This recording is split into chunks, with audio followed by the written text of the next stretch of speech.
Soul of the Entrepreneur, a very good friend of mine, actually, and a fantastic business acquaintance, Evan Hopkins of Outdoorsy. And we'll go out into that a little bit later on. But just wanted to sort of lead in by saying Evan and I worked together a few years ago now when he was expanding his international operation, and he was coming to Europe. And it was the time of the World Cup, because we spent a lot of time in the pub talking and drinking beer and watching England go through that amazing journey in the World Cup, if our listeners and viewers can hear that. So welcome, Evan Hopkins of Outdoorsy. Welcome to SilentEgo. And yeah, I mean, we've just got to talk about you and the world you're in, because for our listeners and viewers, you represent a great proposition with the great outdoors. So I'll leave it for you to explain your background, and maybe then we go diving into you, the entrepreneur, because I know that you've got many strings to your bow, and you've got some really special interests, Evan. You're into your bikes and many other things. But I'll leave you to fire off. So how's things? And welcome, and let's go. Thanks, Paul. It's great anytime we get the chat. So thanks very much for having me. So for myself, as you mentioned, got a chance to meet you as we were starting to expand Outdoorsy into Europe and also Australia and New Zealand. So you were fantastic in helping us understand some things that we needed to consider a little bit differently. The fact that business is done in a pub quite often, that was one of the lessons you taught for sure.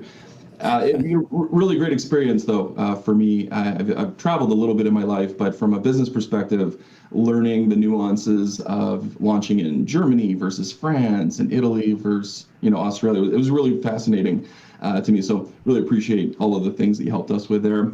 A little bit about myself. Like so many people, planned to do one thing in school, ended up doing something completely different. I ended up going into sales. That definitely wasn't my initial plan, but really enjoyed that. And the leadership paths that opened up for me as well. So been in the telecom industry, travel industry from an airline perspective, now Outdoorsy, also been in franchising, which was a great experience for me. I really enjoyed getting to work with so many entrepreneurs and seeing the commonalities of like what happens when people are successful, when you get to work with 300 plus entrepreneurs and seeing how they do attack the same problems, slight differences, but really that was a great learning experience for me. That was my MBA, I would say, for sure. And just getting to launch little ventures of my own along the way and work for great companies like Outdoorsy, giving me opportunities is uniquely special, especially in this last year where at one point business basically disappeared, right, in 2020 really? for Wow. anyone in the travel space. For us, there's about a 2-month period there where totally understandably people didn't know if they could travel in any way, and people were staying home if they could. And big shout out to all those people that of course had to still go to work, and our healthcare professionals and everyone in those services, grocery stores, everyone having to work. But so many people choosing not to travel, of course, and in many places illegal to travel. But then it came roaring back. End of May, we went from what are we going to do to how do I hire 150 people tonight? Outdoorsy. Let's talk about Outdoorsy, because I think you've got a very special solution, and the story's fantastic. Your model's super, but it is all about the outdoors, and it's about adventure. So for our viewers and listeners, let's talk about that, Evan. That'd be great to learn. Yeah, absolutely. So for Outdoorsy, if people haven't heard about it yet, is we connect people who want to go and have an outdoor adventure with people who have an RV, caravan, camper van, depending where you are in your world, what you call it. And the challenge with those is people, they have one of those and it's been sitting in their driveway, in their garage, and wherever they've been storing it. And usually about 50 weeks of the year, often more than that. So it's sitting there idle. They still got their insurance payments to make. Potentially, they're still making payments on it. And then some people are paying money every single month to also store it. So we turn that into an asset for them where they can become an entrepreneur. And it's a great place to start if you haven't done it before. So we have people making as many as, call it 40,000 US a year. In Europe, we have people who are coming on board as well and having similar success, right? It's depending on seasonality in some places. But up where I'm from, originally in Canada, a lot of people are doing it year round. Class B, Mercedes, Sprinters, Dodge, ProMasters, those are really great ones where they outfit them and customize them. And they'll take them up to the mountains and go skiing or head to the back country and do some cross-country skiing or snowshoeing. So yeah, it's amazing what we're seeing people do. And then definitely last year with what was happening with COVID, Yeah. it was a great way for people to vacation, but be able to isolate. Yeah. Yeah. Do you know what? I mean, I thought, when we first met, and the proposition was very similar to Airbnb, but for RVs, right? And now you've got a good foothold in the international market. I mean, you couldn't have got your timing better from that point of view, which is fantastic. So obviously going forward, that's it's a big subject right now with airline travel being constrained for one reason or another. But I've got a different sort of question actually with the RV market. We're now seeing kind of like hydrogen gas and electric sort of vehicles, the big carbon neutral world starting to kick in. Are you guys sort of experiencing that as well? I mean, are you seeing any new vehicles coming through and, more user sort of carbon friendly vehicles? Two things on that. Definitely, we see people who are interested in that. They're interested, and we see the searches on our platform of people looking for electric vehicles, other options.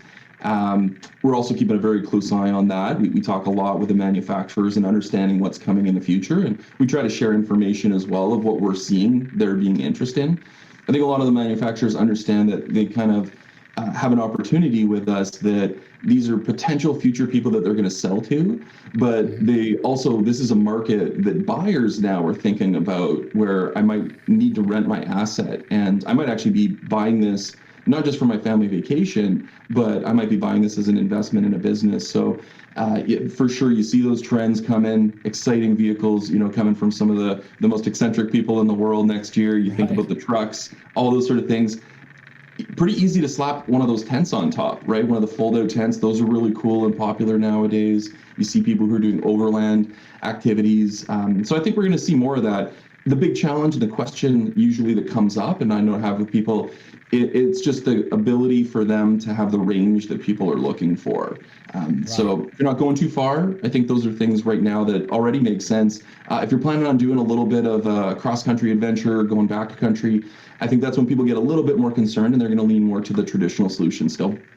Yeah, got it. Yeah, and just from a sort of the next few years, I mean, you're in good shape as a company, and you're planning as usual, because obviously, you're representing the great outdoors. I see it as a booming game now. People reaching out to nature. Even being honest with you, Evan, even I'm thinking about it. Right. I'm going from the guy with a car called a Range Rover and saying, I want to look at a camper vehicle so I can just go missing in action any point in time. And it's now becoming a kind of like something I want to achieve in the next year or so, which is fantastic. So if I'm thinking like that, Jesus, there must be there'll be about a 30% uplift on your growth next year. Well, I think about you, amongst other friends that I have as well, where they've been in the Four Seasons before, but it was the hotel, and now they're thinking about actually being outside in the seasons, for sure. But I think, you're one of those great candidates, right? You have the ability to probably work from almost wherever you can be, as long as you got internet. And if you think about the experience, right? You and Teddy going out, you have one of those right on the Range Rover, right? You throw on one of the tents there that just folds open. It takes about 5 minutes at most to get set up, and you guys can go have a great adventure. You can still get some work done. And I do find, I did a trip with the family this year where we were out at a campground for a week. And I worked off the picnic table the whole week, used my cell phone for internet connectivity, and the most creative ideas all week. It was the best work that I did this year by far. Really? From a creative standpoint.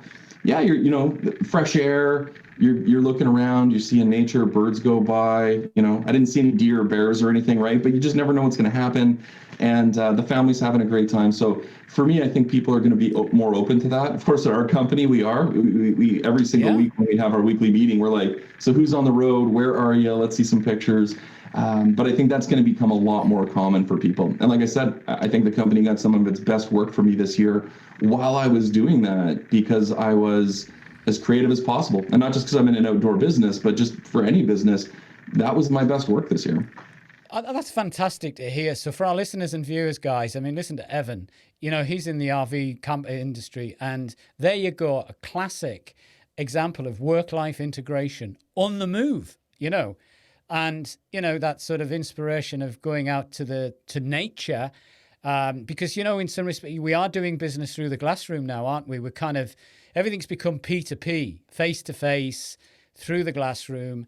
But getting out in nature in a free environment is a super cool way to express sort of a better work life, and that's part of the outdoorsy culture, isn't it? And if I remember right, when we were expanding across Europe, the interest was massive with people. They thought, wow, this is a unique company. I mean, outdoorsy guys. I mean, check them out online. They're a super cool company, and got great people working with them, great culture, if I remember right. So talk to us a little bit about that, Evan, because your CEO is a real kindred spirit, isn't he? He's a good leader, and you guys all, have a lot of respect for the destiny.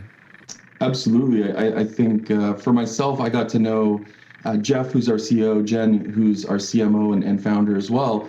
And I've known Jen for a number of years. That's what got me connected with Outdoorsy.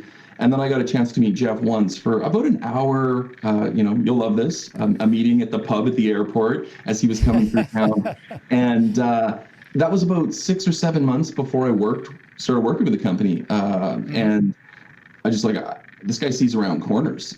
He is super passionate about business. He was wearing one of those outdoor vests, and he was traveling for business, but you're like, this guy just loves the outdoors. He absolutely loves what he's doing. I was with one of his team members there as well. They had a great connection, huge respect. He was really present and listening to the team member as well and some ideas that person had. And so for me, just a lot of those values made sense for me. So when there was the opportunity to join it, it was absolutely no brainer. And then you have someone like Jen, who is just a brand master. I've seen her create brands before when we worked together, and from scratch make something magical. And then the fact that she got to do it with Outdoorsy, she's also Canadian. So again, just sort of the way that she approaches it, the values just really line up with me. But you're right, going across Europe, whatever country we're in, I only speak English and the tiniest little bit of French. But as I got to meet people and talk with them and my team members over there, everyone is just sort of shocked by the idea if they haven't thought about it before. And this was before we had what just happened last year. This is when people are like, yeah, I should do that. I've never done that, or I haven't done that since I was a kid. So there's a lot of this sort of magical memory that was coming back for people. And then people who were seeing their camper van as this lost asset, or this caravan sitting there that they barely ever use. Sometimes people weren't using it for years. I heard that all the time. I haven't used it in 3 or 4 years. Wow. And then I would say, well, what does that cost you in the last few years? And they would talk about thousands and thousands of euros or pounds or dollars that this has cost them. So yeah, it's really fun to unlock that side too, and see the impacts. And we saw some stories this year that, again, people losing jobs or less work that they were able to get this year, and it kept families afloat. So with everything else on top of that, knowing you're making an actual true difference in people's lives, that's pretty special. Yeah, it's really nice to hear, Evan. I mean, somewhere on this journey, you've got, nature is your CEO. It's created that playground for you guys to get out there and help people sort of have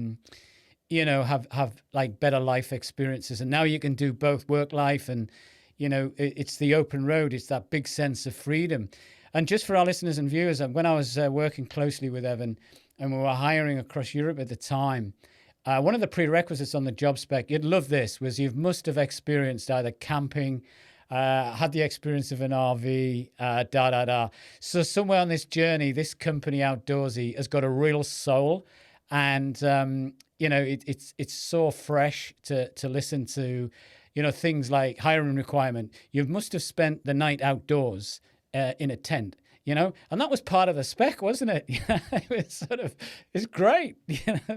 What a fun company. It's really important. I just onboarded a director recently to my team, and as we were talking about the onboarding process, basically said, all right, so next week I want you to go camping.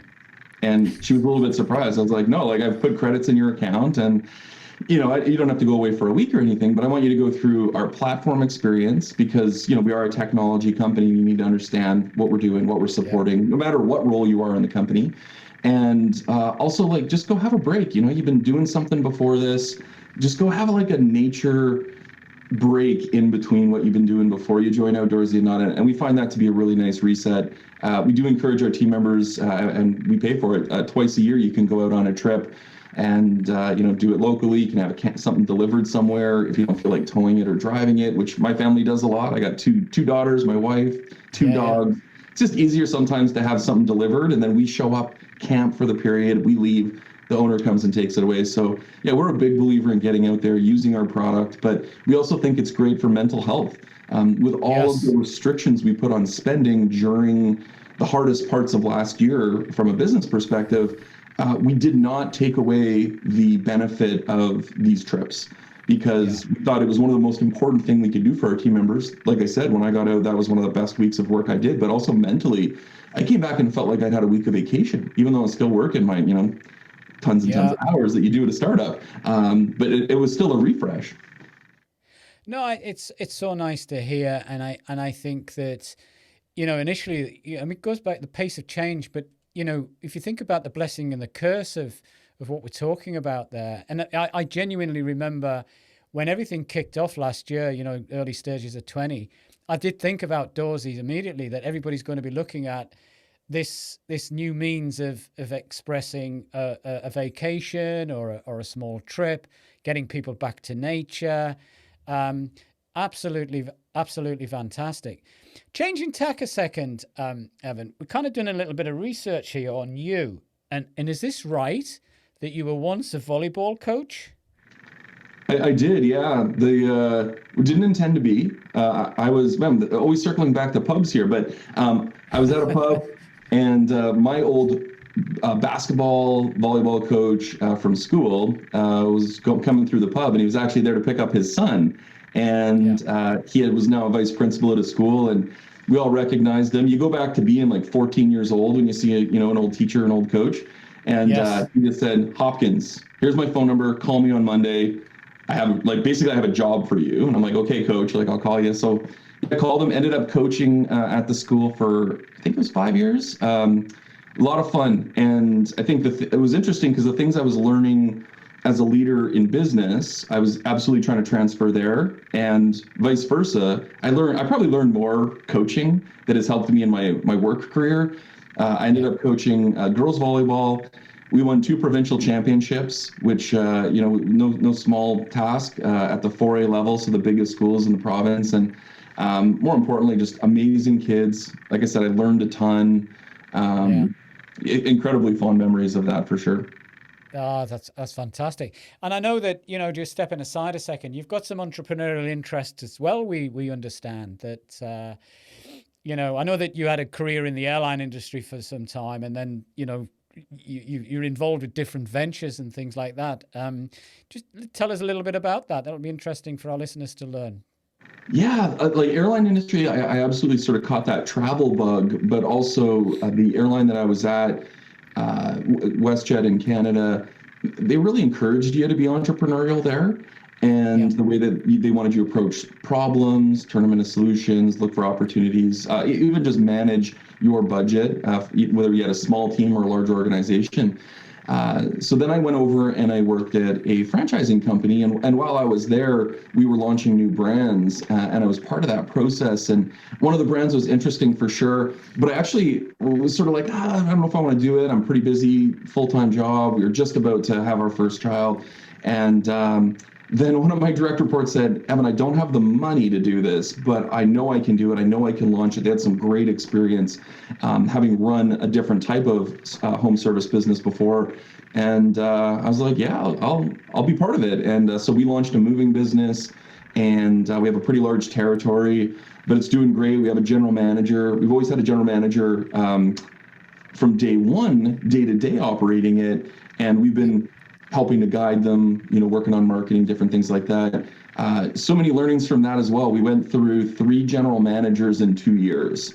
Right. And then we now have the same general manager for a number of years. I think one of the biggest tips I would put out to anyone there is, if you have someone working in your business, a general manager type situation like that, the best thing we did was have them earn into the business and buy into the business. Right. So they're now also a co-owner.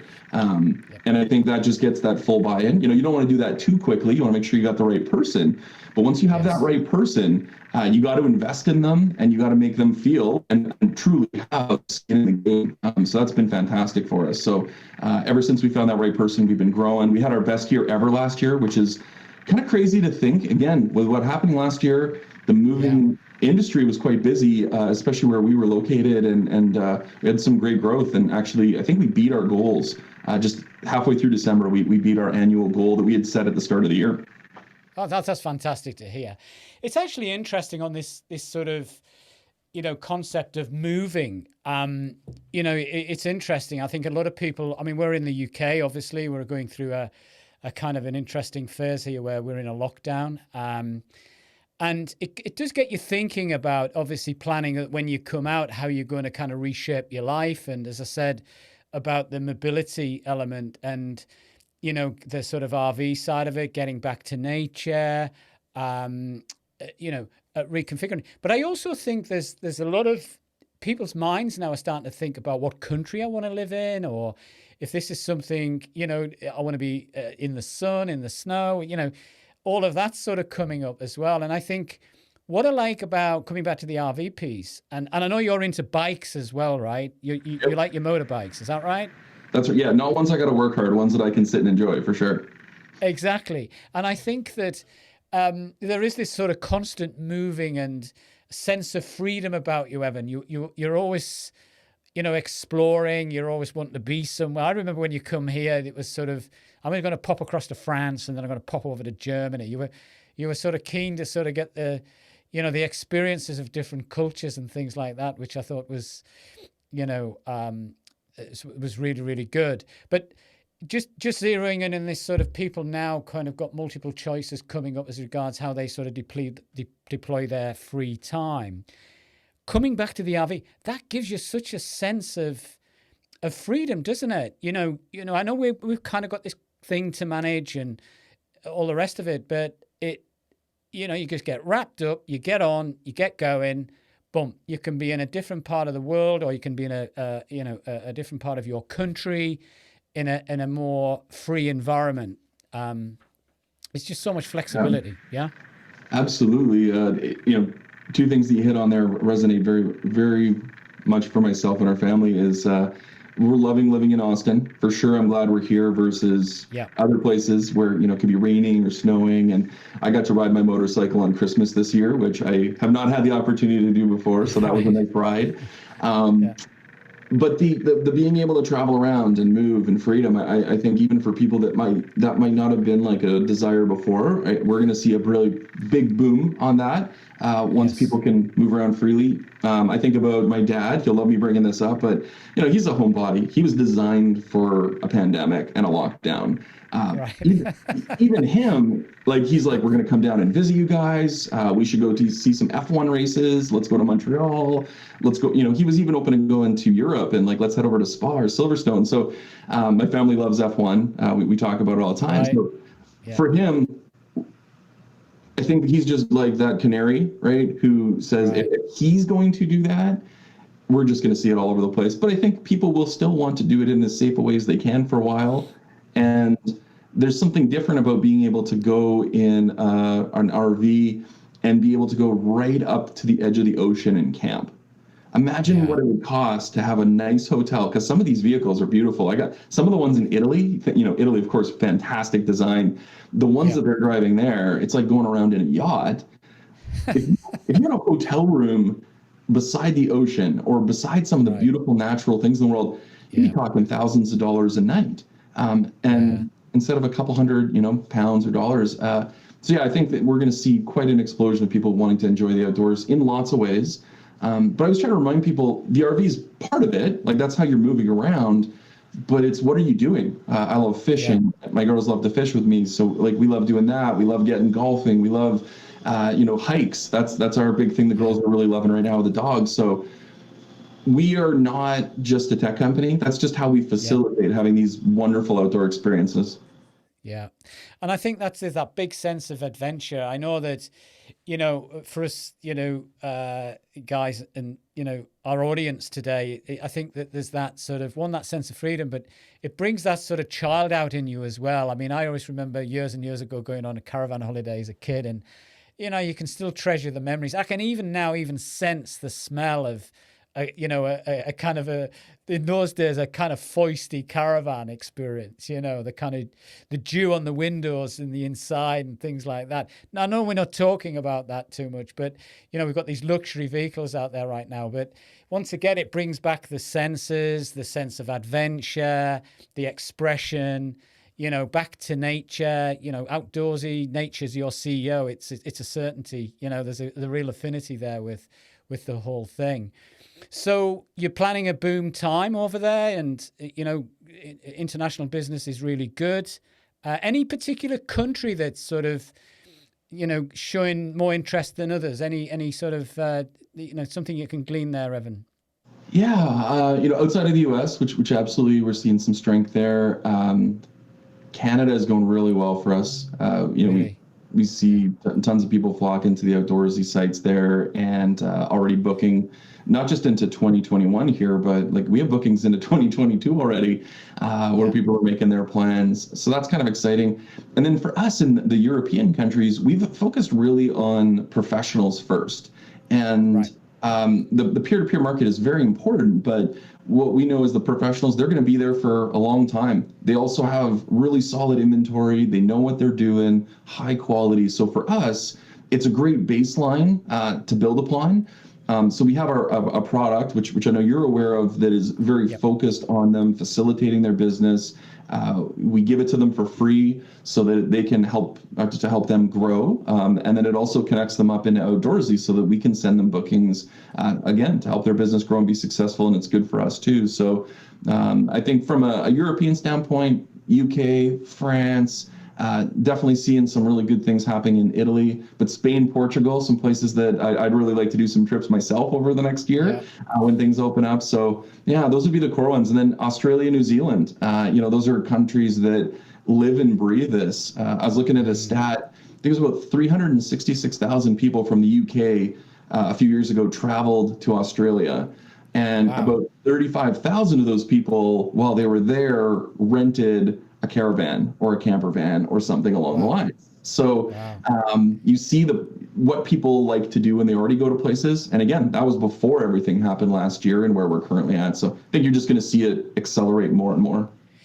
It's interesting. I'll make a prophecy. And, 2021 is a big time for change. And I think we're all sort of going to experience that in different ways. And, our conventional education system, is, right now, obviously, a lot of our children can't go to school for various reasons. So we're now homeschooling. And I think we know what's coming down the line, that, there's a high probability that it's going to be blended learning, in the sense of there'll be sometimes you'll be at school, sometimes you'll be. But then again, if you think about that long term, it's kind of, are we going to see sort of where technology starts to come into our home environment and actually support education, which is then going to lend itself to, we can go away at any time of the year and still educate our children, because everything's now coming down online, and, there's so much new life coming, isn't there? Ben and I, my business partner over here in Zengility.life, which is the sister company to EagerStream, we talk about the new rich. The new rich is you're kind of living examples where you've got work life integrated, and you've got so much flexibility and freedom of how you do your daily work. And I think we might see that in the education system, strangely enough. But once again, it lends itself to that mobility and flexibility of being in different environments at any point in time, which is just amazing, Absolutely. My youngest brother, I got to give him credit for this one, sort of about 10 years ago called this as he was going through post-secondary. He's like, this can't last much longer. It's going to have to change. And we grew up with a dad who's a computer programmer, and he was working from home sort of long before anyone even sort of understood you could do that. We had early internet connections, and I think you're right. Like, there's just this opportunity for us to reimagine not just work and the work environment, which is happening so rapidly right now, but education. And he said a long time ago, you're sitting in a classroom, teacher's reading from chalkboard back then, whiteboard, now a PowerPoint presentation, but do I have to be there? Could this just not be sent to me and I could listen to an audio recording or read it myself? I think you still want to get there for a lot of the social learning. I think there's, if you want to be able to have debates, but then you start to layer in new technologies. I'm definitely somebody who likes to fiddle with new technology. We just got one of the Oculus VR helmets, the Quest 2. And wow. We were playing with that, the family over the holidays here, and you could absolutely have a virtual classroom. You can have engagement that would feel much more in person. You could, my daughter, she has a program on there where she can paint and do art and sculptures in 3D. And you see her in the room, she's got the goggles. It always looks funny when someone's doing VR, right? She's going around, she's looking on her palette, and you can project it on the TV and see what she's doing. And just the creativity that it unlocks is amazing. She doesn't need to go to a school for that, Now there's obviously the sort of socioeconomic things that make it easier for some people to do than others. But yeah, I think there's a lot to reimagine in education for sure. So on the education, the VR piece, I mean, absolutely, it's something that you can just feel is on its way. We kind of, we've got work-life integration, we've got education integrating in with that. And then that's going to give people more freedom, more choices, more time to sort of express their lives. And I think somewhere on this journey, this is where that marriage of technology is going to meet nature. And I think the RV is like the holy grail of that. You're going to be able to express yourself. But Evan, just as we come to a kind of conclusion on our great sort of podcast today, and you are in such a sort of privileged place to be representing such a great value proposition, in Outdoorsy. That the culture of your company is unique. I know you've got great guys working there because I've met a lot of them, and obviously over the time we worked together, have helped you get a couple of those people. Yeah. But it's really, really great to hear that you're in a great growth place, and long may it continue. And I think you're very right. The sort of the solution you offer is multidimensional. Work, leisure, flexibility, freedom, call it what you like. It's kind of back to nature. So with that in mind, Evan, it's been it's been great to talk to you. It's been great to hook up with you. And have you got any, final things you want us to sort of push out to our audience today? Yeah, I thought you were going to ask a question like that. And, I think you have a lot of entrepreneurs, budding entrepreneurs. I'm sure you also have some people who are further in their careers and their entrepreneurial journeys out there. And I think one of those things, no matter what stage I've seen people in or what stage I've been in myself, you're never alone. You always have people like Paul, like me, right? I don't know who you are. I've probably never met you. But reach out on LinkedIn to people. Reach out to people that you know who've already done it or might have been doing something that you've already done. I learned that very early in my career, that asking for help, likely people are going to help you. And so far, I have had 0 people in my career say that they couldn't help me. And usually they put down what they're doing. Maybe they shouldn't even be doing it because they're often quite busy. They'll often put down what they're doing and prioritizing to answer questions for me or help me with what I'm challenged on, whether it's leadership, a sales or marketing issue, or anything. So you're never alone. There's lots of people out there, and some people you got to pay for, and sometimes you do get what you pay for. It's worth it. But there's a lot of people out there who'd just be happy to have right now a virtual coffee and help you. So just make sure you reach out when you need it. Exactly. Oh, that's a very kind message, Evan. Really appreciate it. So for our listeners and viewers, once again, another great podcast with a very interesting person, Evan Hopkins of Outdoorsy. He's a true spirit in the business world, and he is the soul of the business and a fantastic entrepreneur. Thank you, Evan. It's been a pleasure to talk to you. We must catch up soon. Pubs are closed, so maybe it's a coffee. Coffee soon, virtual pub. But Paul, thanks for having me. Can't wait to see you live in person again soon.